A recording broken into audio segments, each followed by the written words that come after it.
أعوذ بالله من الشيطان الرجيم بسم الله الرحمن الرحيم الحمد لله والصلاة والسلام على رسول الله وعلى آله وصحبه ومن والاه أما بعد bugün dersimiz El-Feslu Sadis fi tertib ayatul Kur'an ve suvarihi. Kur'an-ı Kerim'ninki ayetlerininki tertibi ve sürülerininki tertibi hakkında sözleyimiz. Aldı bilen birincisi tertip ayet es-sura.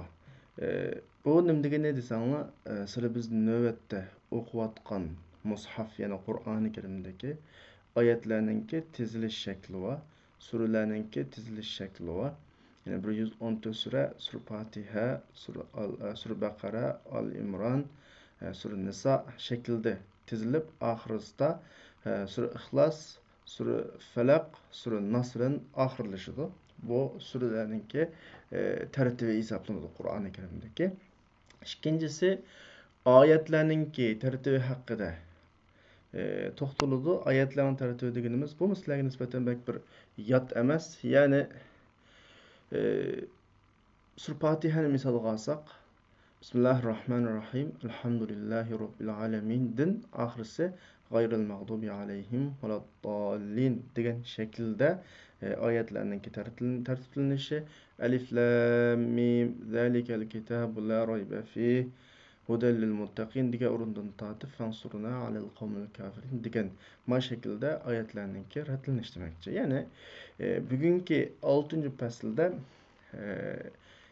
ameli şekilde bir asasi mazmun yok. Fakat ulumul Kur'an sahasideki ma'lum bir noktadaki malumatni yangilash yoki malumatni bekitish shu şekilde qanaqa qilsanglar bo'ladi, tushensanglar bo'ladi. Chunki biz oldi bilan deb qo'ydigan bir nuqta bor. Kitoblardagi har ma'lumotning hammasini jiddiy elib muomala qilsanglar bo'lmaydi. Ba'zi ma'lumotlar zodi haqiqatan jiddiy olmasanglar bo'lmaydigan, jiddiy elishga tegishlik, hafızanlarda mustahkam o'rnatmasang bo'lmaydigan ma'lumotlar bor. Ba'zi ma'lumotlar bor, anlab qo'yib, ko'rib qo'yib, o'tib ketishga tegishlik ma'lumotlar bor. Yani o'rgansanglar alohida buning amaliy bir nimasi yo'q, ta'siri yo'q. O'rganmasanglar va yana amaliy sizlarga ko'rsatadigan salbiy ta'siri ham yo'q. Bugungi darsning mazmuni dal shu xildagi mazmunlarning birisi. Chunki mushaf Osmon radhiyallohu anhuning davrida hozirgi tartib bo'yicha qanday qilindi, bekitildi va qabul qilindi.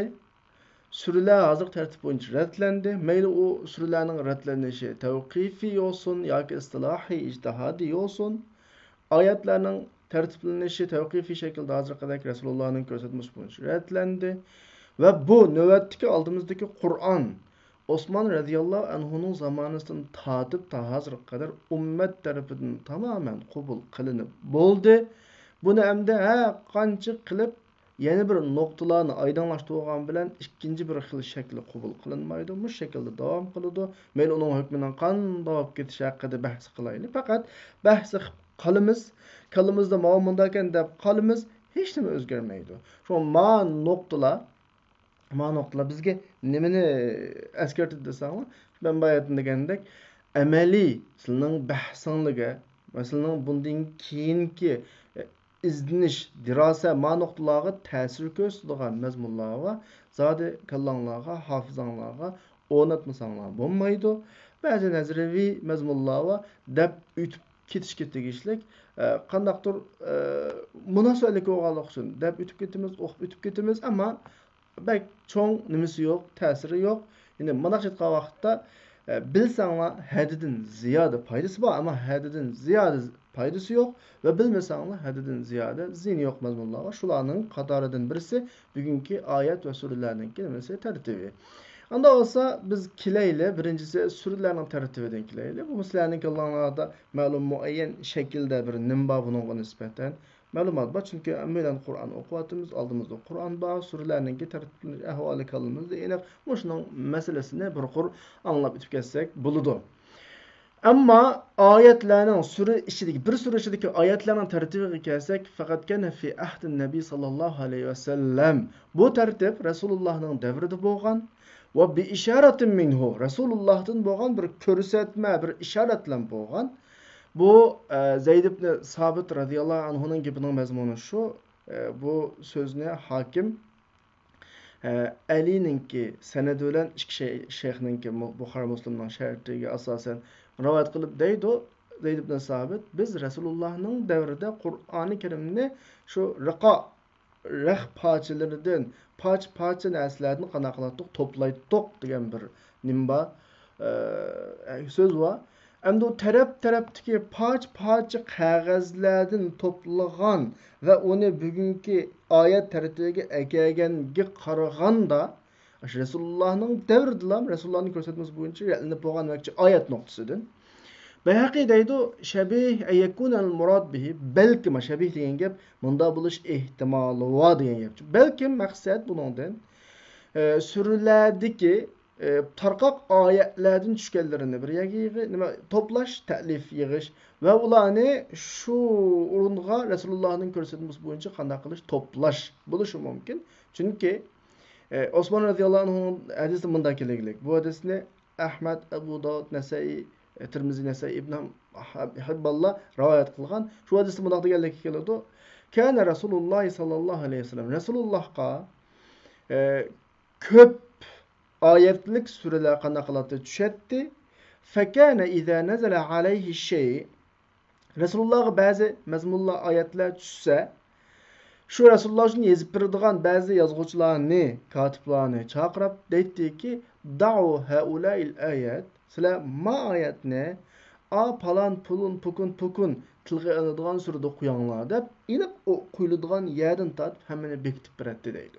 Yana bir rivoyat var kelgan shu kimdan Osmon radhiyallohu anhu dan kelgan deydi, kana nabiy sallallohu alayhi vasallam mimma tanzilu alayhi al-ayat Rasululloh shu oyat tushgan vaqtda deydi.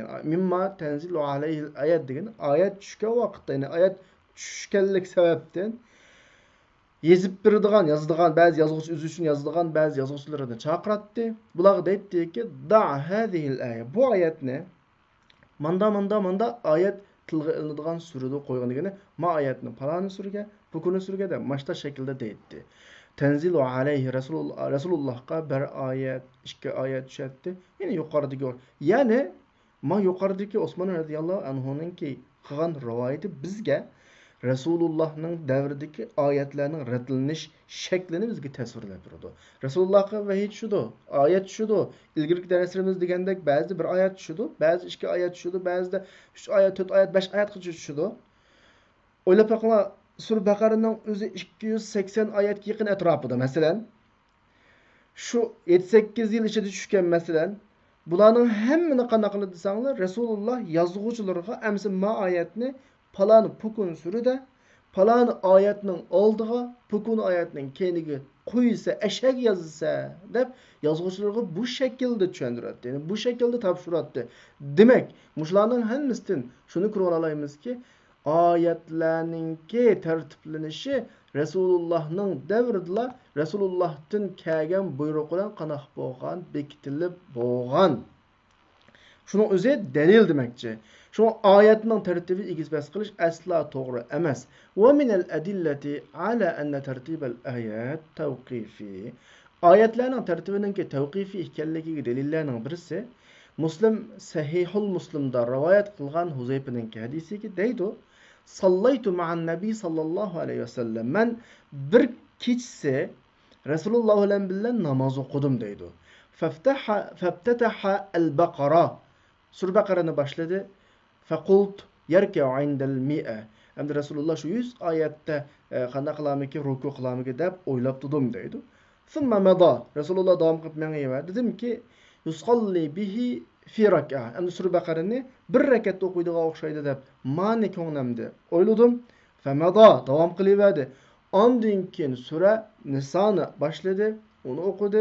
Ondan keyin Al-Imronni boshladi, uni o'qidi. Demak, Mushta bir rivoyatlar var. Mush rivoyatning 3 tane chiqib, Yani mazmunlarining tugamaganligini ifodalaydi bilasizlar. Muşunun özüdür Resulullah sahabalarning oldidagi o'qigan namozlardan suralarninki tartibini ratlab qana qilgan o'qigan demakchi. Va hunaka ijma, agab tugidi demakchi emas. Va hunaka undan boshqa mushu tartibninki oyatlarninki tartibiniki tavqif ekanligi ijma va buningda faqat ixtilof yo'q. La xilofa fihi baynal muslimin. Mau asosan birlik kelgan hukm savoqdoshlar oyatning tartibi aniq masala. Shunga baqillarni deyapti. Tartibul ayat amrun vacibun ve hukmun lazimun. Ayatlarning tartibi aniq vacib bo'lgan bir masala, lozim bo'lgan bir hukm deydi.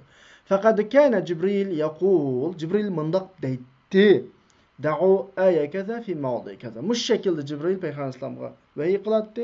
Rasulullah andinkin o'zidan keyingi nimalar yozuvchilarga atrofidagi tushgan vahiylarni yezib berguvchilarga mush shaklda buyurdi va mush shaklda tamomlanadi. Ahvol shu demakchi. Va yana deydi baqillarni inna tartibahu va nazmahu sabitun. Mushafninki shu shaklda tartiblanishi va nazmisi Allah subhanahu va taala nazma qilib ratlagan va وَرَتَّبَ عَلَيْهِ رَسُولُهُ مِنْ آيَ السُّوَرِ Surelerin ayetlerinden Resulü tertiplegen boyunca sabit, muşu boyunca bekigen, muşu boyunca muqamlaşkan lem yuqaddam min zalika muakhkhar mesela ve la ukhira minhu muqaddam.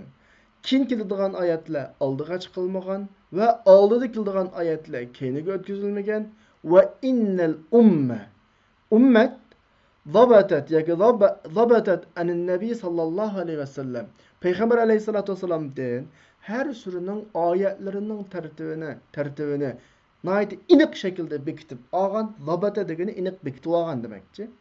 Ve onun orullarını bekitip ağan ve şu ayetlerinin mevaki'a orullarını bekitip ağan şundakla Resulullah'tan kıraatni inik bekitip ağan ve tilavetini inik bekitip ağan. Muş noktaların hemmesi tevkifi meseleler ictihat kılışka bulmaydı. Mesele tamam. Dep baqillani yukarı abzasta meseleni kesken deydi. Kale Şeyhül İslam İbn Teymiye fi haza sadat.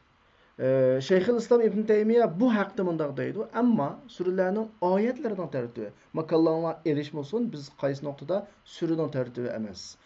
Sürünün içindeki ayet tertibi hakkında sürülerinin ayetlerinden tertibi kelsek fehuve munezzel mensus aleyhi degenge bu vahiy orqali tushirilgandi. Ibn Teymiye mashakil isbotlayotdi ve nes keltirilganga ijtihod orqali qildigan ish emas. Falam yakun lahum demek sahabalarning bir oyatga xash shaklda muqaddam qilishi la yajuz to'g'ri emas.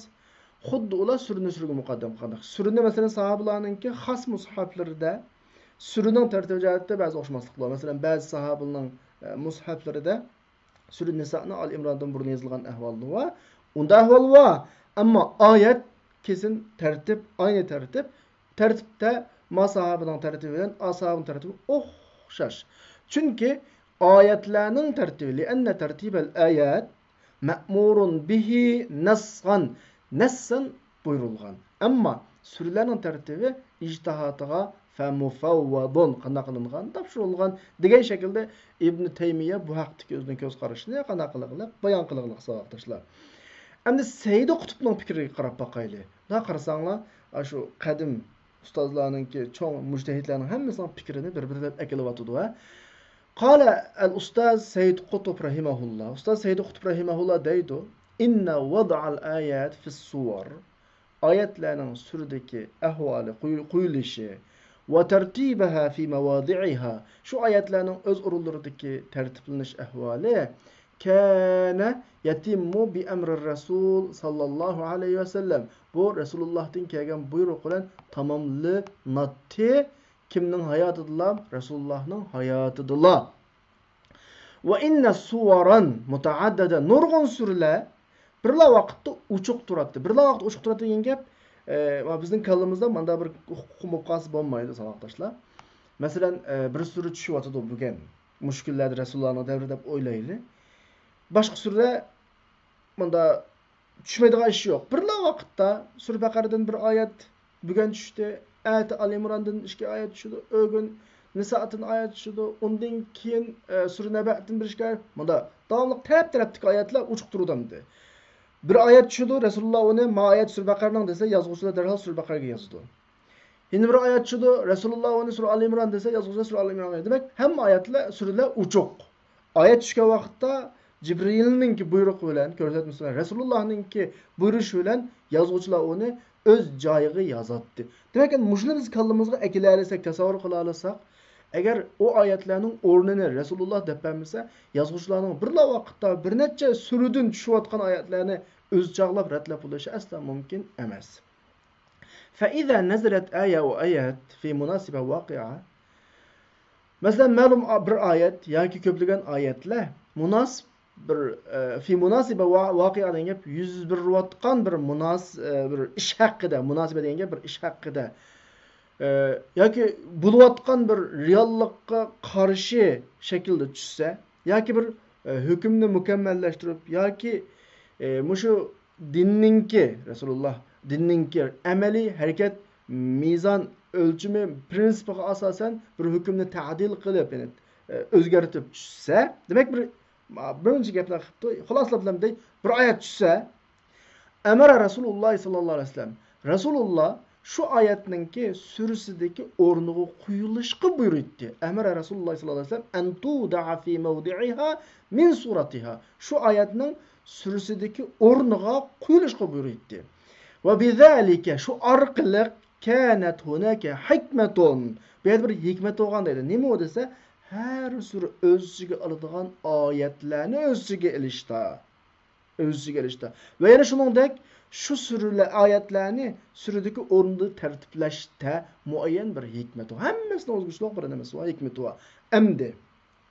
Endi mush Sayyid Qutbning mush gapidan biz nima tushunib olaymiz desa, oyatlarning masalasi Allah tarafından bekitilgan masala, vahiy orqali bekitilgan masala ve her bir oyatning oldiga yönelishda bir hikmet var.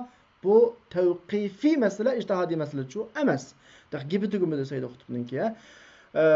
Ve laqad lahadna biz yuqorida biz mulohiza qildik. Kama asbatna zalika miraran fi at-ta'rif as-suwar. Ma'laqat fizlaldan ilingan bo'lg'achqa, fizlaldan sürüne ta'rif qilishdan nurg'un qadim isbotlab o'tdik deydi ya, o gapni shu kitobdagi gap tushunsanlar bo'ladi. Biz mulohiza qildik. أن هناك شخصية خاصة لكل صورة.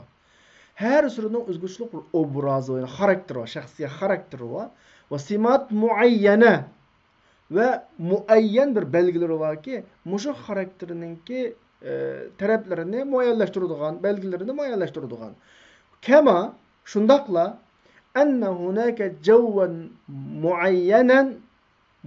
muayyen bir şekildeki bir atmosfer hava var bu yerde. Ve muayyen şekildeki bir muhit var. Zilalen muayyenen yenge, sahil yenge, yani muhit var. Ondan keyin bir sürünün üzde bir ifadeleşler var ki, muşu melamihlarını, muş belgilerini ta'kidlaydigan ve aşu karakterini bizge obrazlı şekilde ifade. Yani muşu yukarı kadar zilaldan kelgan gap, yukarı abzaslardan biz nimin tushunib olalaymiz desa, xulosalayli, Baqillarning gapini anladik. İbn Taymiye'nin gapini anladık. Sayyid Qutbning gapini anladık. Hemmisinin gapidagi o'rtaq nokta qaysi edi sanı? Oyatlarning tartibi tavqifi. Qayta deb qo'yay, tavqifi degan gap vahiy orqali bekitilgan. Hatto sahobalar uni o'zi chaqlab u yoqqa bu yoqqa qilolmaydigan ish, ya'ni vahiy demakchi. Endi balkim masala oydinlashgandan keyin kallanglarga bir savol kelgan bo'lishi mumkin. Har odamning kallasiga keladi bu savol. Oyatlar shunday 23 yil jarayonida tushib ekan. Ba'zi oyatlar oldida, ba'zi oyatlar keyini tushib ekan. Ammo tartiblanishda Rasulullohning buyrug'i bilan tushgan tartib bo'yicha emas, Rasululloh urlashtirgan tartib bo'yicha tartiblanib ekan. Hatto Qur'onda bugungi kunda da oyatlarning aloqa sonlar yozilib qo'ygan. 10-oyat, 10-oyat, bu oyat. Mushu tartibga tushgan vaqtda egiz paskan hamdi. Masalan, oldi tushgan oyatni Rasululloh paloniyaga tizdigan bo'lsa, keyini tushgan oyatni pukuniyaga tizg'in degan bo'lsa, u oldiga tizgan ahvolim bor ekan. Masalan, Sura Baqaraning 10-oyati keyin tushgan, 100. ayette burun düşken ahval varken nima uchun Qur'onning oyatlari nima shaklda tushgan shaklda tartiblanmasdan boshqa shaklda tartiblangan degan bir savol tushdi. Abdurrahim bu savolga javob berib bizga tushuncha berish uchun davotidi. Limaza lam turattab al-ayat hasba nuzuliha. Nimishqa oyatlar tushgan tartib bo'yicha ratlanmadi degan savol kelsa, şa'at iradetullahi eyyuha yoki eyyuhi ila Rasul sallallohu alayhi vasallam. Allah'ın iradesi Resulullah'a süredeki ayetinin o'rnini vahiy qilishni iroda qildi. Yuqoridagi kamara ayna ko'rganimizdek ve eyyecma ala gayri tertib nuzulihi. Şu ayetlerninki tushgan tertibidan başka bir şekilde ratlanishni Allah'ın iradesi halidi. Nimishqa mengüdün mengüge mo'jiza holatda qilib qolsin uchun. Bu haqda Ustoz Muhammad al-Madani o'zininki Al-Mujtama al-Islami kama tusavviruhu suratun nisa degan kitobida shunday deydi. Ma bir astiki abzas, ash kitobning ilingan abzas savoqlashlar.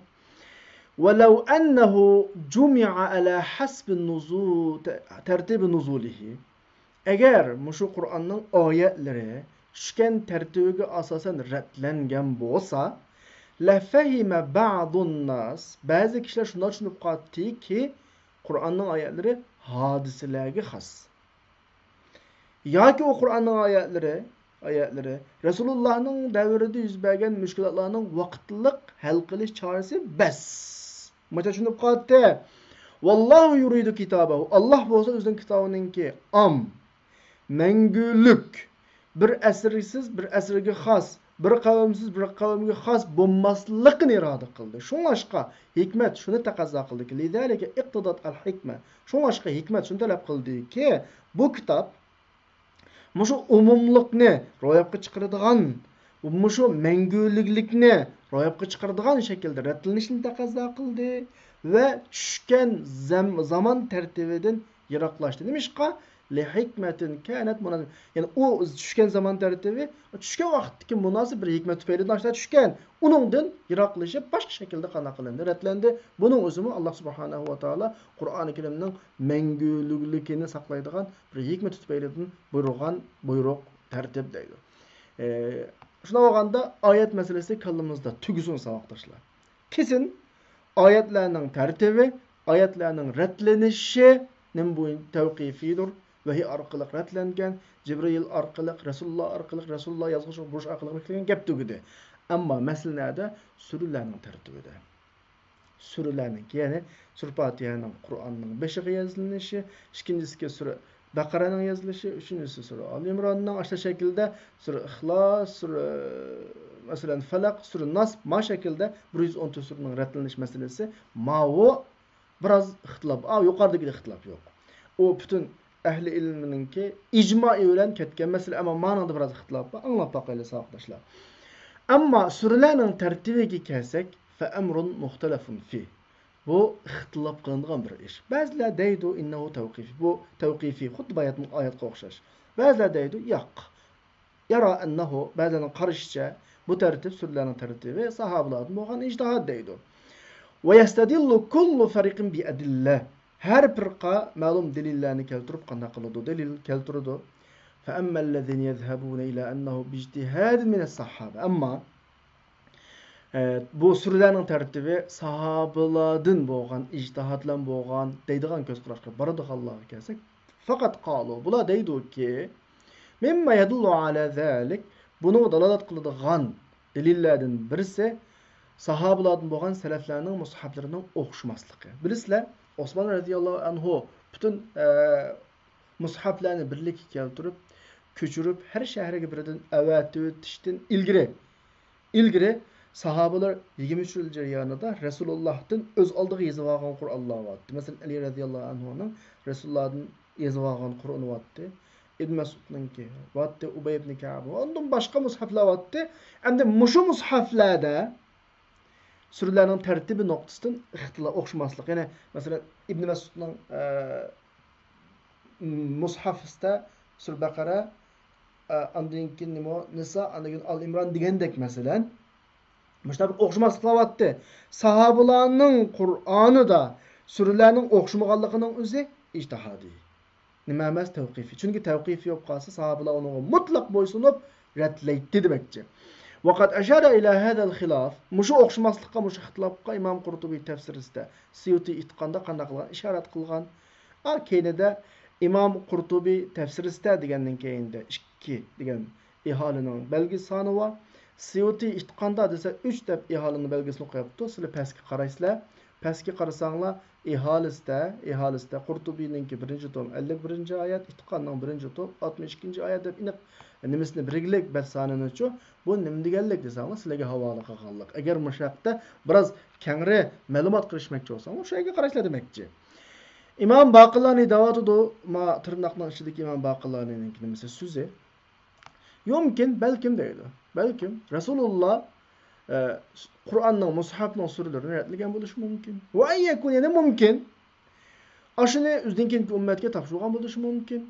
Va lam yatawalla zalika bi nafsihi buning o'zi vosita ega olmay. Ikkinchisi sal yaqinroq ummatga havola qilishi va bu yaqinroq deydi. Imom Baqillani ham shuni qo'llaydi endi. Abu Bakr Tartushi shuni tilg'aladiki, Imom Malikga deyilindi. Kayfa quddimat as-suwarul kibar fi at-ta'lib. Qur'oni Karimning ra'lanish tuzilishida nimishqa cho'ng surlar muqaddam qilindi. Vaqat nazala ba'duhu qabla ba'din. Halbuki bu oyatlar bu surlarning ba'zi-ba'zini ilgirkin tushgan bo'lgan vaqtda Imom Malik shuna deb javob berdi, shundoq. Ajal. Biroq walakin arahum man munda qarayma deydi. Munda qaraymaydi. Sahobalarning innama allafuhu ala ma kanu yasma'una min qira'ati nabiy sallallohu alayhi vasallam. Rasulullahning qiroatining anglığını bo'yicha tuzdi. Shunda to'pladi deb o'ylayman, shunda qarayman. Ammo Imom Malikning ko'z qarashi biroz nimaga moyil? Ya'ni biroz tavqifiy degan fikrga moyillikni ifodalab turdi, ha. Va yara Shayxul Islom Ibn Taymiya. Shayxul Islom Ibn Taymiya shunda qaraydi. Surlarning tartibi sahobalarga aniq nas keltirilgan vojib emas, balki ijtihodiga topshirilgan. Shomashqa Abdullahninki mushafining tartibi Zaydning mushafining tartibidan boshqa shaklda edi. Va shunda boshqalarning mushaflari shunda tartib qanday qilmaydi, o'xshamaydi deydi. Imom Suyuti itqonda shuni naql qiladi, ulamolarning jumhurisi, ko'pchillikisi shu ko'z qarashdiki, surlarning tartibi sahobalardan bo'lgan bir ijtihodiy tartib deb ma'ni naql qiladi. Va avrada va Imom Suyuti shu bir fikrni keltirdi Ibn Hajarniki. Bu fikrda Ibn Hajar deydi. Tartib bazı suvar av muazzamiya ko'p ba'zi surlarning tartibi yoki ko'pinchisining tartibi tavqifi bo'lishdan cheklanmaydi. Ma'ma gapmi? Keskin tavqifi demay tavqifi bo'lishi mumkin deb bo'lgandan keyin Ibn Hajar o'zining mushu ko'z qarashga kelgan dalillarini tilga olgan deydi. Endi Suyuti Abi Atiyadan shuni naql qiladi. Abi Atiya shunga moyil, mala ila anna degani shunga moyilki, surlarning ko'pinchisi qad ulima tartibuha, surlarning tartibi Rasulullohning hayotidan bilingan. Masalan, 7 cho'ng surga o'xshash, Havamim degan gap Hamim bilan boshlangan surlarga o'xshash. Mufassal degani kichik surlar deymiz, sura Hujuratning oxirgi suralarini biz mufassal deymiz. Malikalarni tutib qo'yganlar. Mufassal surlar degani ismda qilishicha sura Hujuratdan keyingi nasxchi bo'lgan surlarning hammasi mufassal hisoblanadi. Qur'onni bunda nechaga bo'lisizlar? Sab'at tuval deb qo'ydi. Oldidagi 7 dona sura. Sura Arabcha deyman. Sanab kelsak 5dagi 7 dona sura sab'at tuval. Havamim shu 5dagi Havamim bilan boshlanganlar. Mufassal degani sura Hujuratdan oxirigacha mushu bo'yicha deyman. Keyin bu to'g'risida rasmiy ma'lumotga kelamiz. Va anna ma suwazalaka undan boshqasi hamda. Undan boshqasi ish buningda ummatga Rasulullohdan keyin ummatga topshirilgan. Endi bundan o'ylab boqinglar. Abi Atqiyaning mushi kepimi nima desanglar, ba'zi tavqifi surlarning ratlanishiniki, ba'zi ijtihodiy. Endi bu yerda bir ijtihodning furuqi qanday chiqib turdi. Kesin tavqifi degan fikr yo'q bu haqda-chi. Xulaslawatamda nima Abdur xulaslawatida qaranglar. Va mahma yakun min amrin ish qanday kesson fallazi arahu fi hada al-mawdu' men matimida qaraydigan ko'z qarashim shu. Men nuqtaliq keldik savoqdoshlar. Abdur o'zining ko'z qarashini qanday qilyapti? o'tirib qo'yotdi. Abturning ko'z qarashi ma'vo. Abturning ko'z qarashi ma'vo. Mushu nuqta eng muhim nuqta. Sizlar bir kitob o'qiyapsizlar emasmi hozir? O'qiyotgan kitobinglarning abturi qanday qaraydi degan nuqta bak muhim. Yuqoridagilarning hammasi boshqa munosabatli kitoblarda bor gaplar. Ma yozuvchi mushu abtur sabbaq qaysi yakuniga keldi? Ma muhim. Har kitobdagi muhim nuqta bu. Masalan, sizlar hozir buni o'qiyapmiz biz endi. Kitob ko'makchi bo'lsanglar qanaqa qilasizlar? Varaqlaysizlar. Masalan, surlarning tartibi, oyatlarning tartibi deganda varaqlaysizlar. Varaqlab lekin keltirgan naqllarni bir qo'l ko'zdan kechirsizlar va kitobning abturining ko'z qarashini sizisizlar. Shu muhim. Abtur bu yerda o'zining ko'z qarashini hozir qanday qiladi? Bizga xulosalaydi. Abturning ko'z qarashi bu saboqda ishlanda o'z qaranglar. Inna tartib as-suwar surlarning nimasi tartibi kama huwa fil mushaf hozir Qur'ondagidek tartibi agishish vojib. Mendagi bir nuqtaga diqqat qiling. Tavqifiy demayotdi. Qaranglar, tavqifiy demayotdi, ammo agishish vojib deyapti. Tavqifiy emasmi agishish vojib. Va in kana fi ba'dihi aw mu'azzamihi garchi uning ba'zi yoki ko'pinchisida sahobaning tartibiga qaysimi degani, ma kitobning abturining ko'z qarashi qanday ekan tushundinglarmi? Qur'onning suralarining tartibining ko'pinchisi tavqifiy emas, ijtihodiy.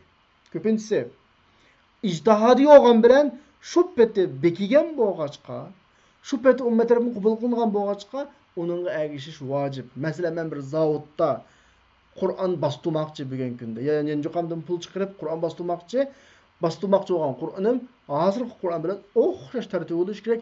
Voy bu degan tavqifiy emas ekan, sahobaning ijtihodi ekan, bizning ijtihod qilib boqmadik deb tartibni buzishga qat'iy bo'lmaydi deydi kitobning avtori. Kitobning avtorining kallasi surlarning tartibini tavqifiy degan nuqtaga bormabdi. Ammo navbatdagi holatda shu paytda qilish kerak. Shu vojib degan nuqta ekan ko'z qarashi. Bu muhim nuqta. ولا يجوز أن ترتب صور المصحف على خلاف الترتيب الذي ارتضاه الصحابة رضي الله عنهم. عند القرآن مصحفنا سورلره صحابة رضي الله عنهم razı olgan. Ulardan keyin ta bugungi davrimizga qadar aqiddan kelgan avlodlar ijmo shunga chigilgan tartibga qarshi bir shaklda ratlanish la yajuz. Chunki ijtihodiy olgan taqdirda bu sahobalarning ijtihodi bu bir. Ikkinchidan sahobalardan ta bugunga qadar butun ummat buni qabul qildi. Bu ikkala ijmo degan gap bu. Buni nima uchun buzimiz biz endi? Buni keskin buzishga yoki boshqa shaklda ratlanishga bo'lmaydi deyapti. Va ma ra'ahul muslimuna hasanan musulmonlar yaxshi deb ko'rgani Allohning nazarida yaxshidir. Va lidalika shunlashqa surlarninki yangi tartiblanishi, ya'ni tushishga bo'ysunilgan shaklda mana bu gapni deyishning sababi ba'zi bir gap so'zlar bor shu savoqdashlar. Ya'ni endi 5 qilib qolganmi demay bak eg'i ketdi unda desam. Ba'zi kishilar endi Qur'onni biz obdan tushunish uchun, Rasulullohning davridagidek tushunish uchun qaytirib olinish kerak. Tushgan tartibi bo'yicha olinish kerak deb qopqonlar bor ba'zancha buncha. Balkim ba'zi mustashriqdir, ba'zi yoki haqiqiy sog'lom ulamolardir. Ammo kallasga bir narsa kirib qolgan. Obturmaydi shular rad deb davotdi. Yani فإن ترتيب الصور ترتيبا جديدا يراعى فيه النزول. Qur'onning tushish holati rioya qilinadigan shaklda yangi ratlash amrun muxolif. Bu keskin qarshi turadigan ish, ijmoga muxolif, ijmoga qarshi ish va la yajuz. Va huwa g'ayr mumkin. Mumkin emas deyapti. Ashuna mumkin emas deyishimiz chunki bu yerda bir sura borki, bu suraning oxirisi avvalidan ilgari tushgan. Ve bunun tushishi uzun muddat. Masalan, Sura Baqara desa 8 yilda tushib bo'lgan. Bularni qanday ratlaysiz o vaqtda? Agar tushgan tartib bo'yicha ratlayman desangiz, oyatni boshqa ratlash to'g'ri keldi. Halbuki biz gapimizni aytdik, oyatlarning tartibi nima? Hammasi ijmo nima? Tavqifiy, uni o'zgartirib olmaydi. Ammo suraning oyatlarining yengil shaklda ratlanishga kelsak, bu taxim ish masalan ig'ir, fal amru fihi ashad. Bu musulmonlar ijmo bilan cheklangan ish. Ma surlarning tartibi tamam ijtihodiy olsa-mu, biz ummatning ijmoini deb turib rad qilgan bo'lsak, ammo oyatlarning tartibi bu degan tavqifiy masala. Balki ba'zi ulamolar oyatlarni boshqacha qilgan, ashuna boshqacha ratlagan odamning kufrliqini hukm qilgan ahvollar, kafirda odam deb. Chunki suraning oyatlarining tartibi kamara ayna anifan bayatni ko'rganimizdek Rasulullohning buyrug'i bilan Rasulullah Cibrilning amriga binoan bo'lgan vallohu a'lam deb oyat suralarning tartibi haqidagi kitobdagi mazmun shuni bilan oxirlashdi. Keyingi abzas, keyingi fasli, 7-fasli Qur'onning mo'jizaligi haqida bugungi darsimiz mencha mushu yerda turib turadi, chunki mana bir mazmun bo'lg'achqa biroz uzrab ketamiz. Ya'ni 6-faslidagi suralarning ratlanish ahvoli va uning ichidagi oyatlarning ratlanish ahvoli haqida tushunmagan tarafinglar savol bo'lsa, so'rasanglar bo'ladi. Bo'lmasa, bugungi darsimizni mushu yerda to'xtatamiz. Biroz kechikib qoldik, bunga uzr tilayman. Ham darsimizning sal hajmi oz ekan, shu biroz azob qoldi. Inshaalloh kelasi darsda to'liqlaymiz. Va oxiru da'vana alhamdulillahi robbil alamin.